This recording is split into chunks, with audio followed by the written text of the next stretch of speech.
İlk han çeşidimizin buğdaydaki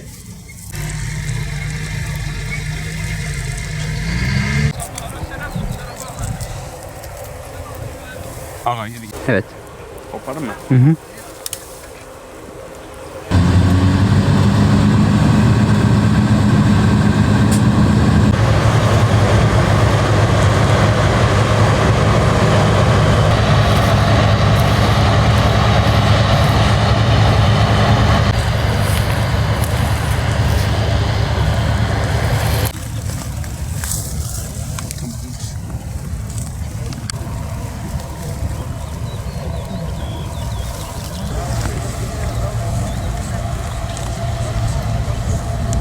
Bugün sizlere makarnalık buğday çeşidimiz olan ilk han çeşidini tanıtıyor olacağız.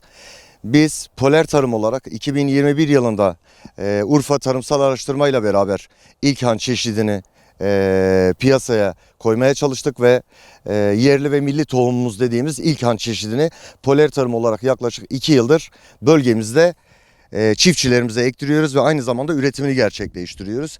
İlk han çeşidimiz yüksek verim ve kaliteli buğday tanesine sahiptir.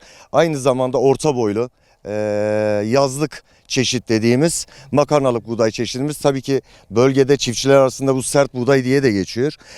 Bugün yapacağımız Tarla Günü organizasyonumuzda biçimde birazdan başlıyor olacağız zaten. Hep beraber göreceğiz. Biçeri içeriye koyacağız.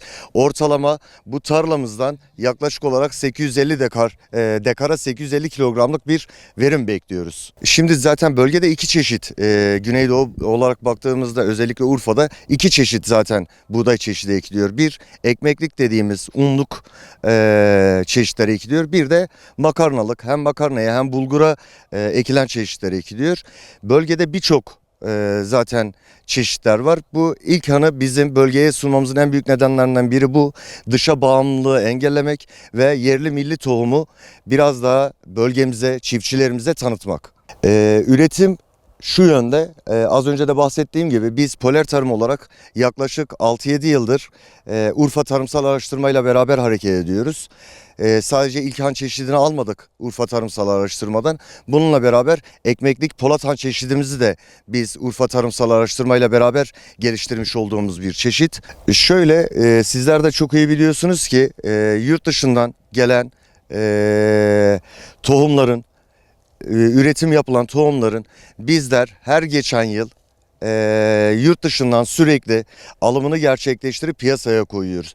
Dolayısıyla kendi paramız dışarıya çıkmış oluyor. Yani yurt dışına aslında biz bağımlı kalıyoruz ama Türkiye içerisinde bizler bunu üreterek kendi çabamızda bir şeyleri yerine getirerek hamle yapmaya çalışıyoruz.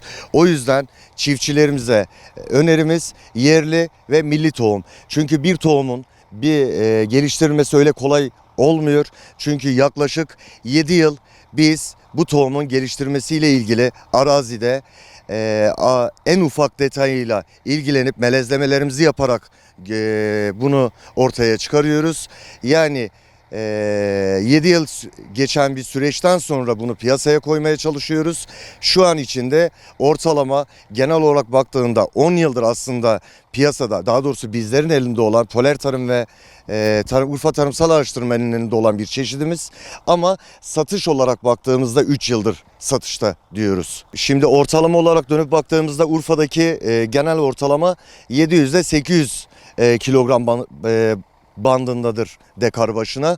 Ama bizler ilk hanı dediğim gibi 2-3 yıldır ekiyoruz ve bölgenin tamamında ekmeye başladık. Mardin, Diyarbakır, Urfa'da geçen yıl aldığımız ortalama verimler 1060, 1050, 1100'e kadar alan çiftçilerimiz var. Bizler buradaki Poler Tarım olarak tek amacımız şu: yüksek verim ve çiftçimize ne kadar yardımcı olabiliriz. Ceplerine o kadar daha çok para koyabiliriz.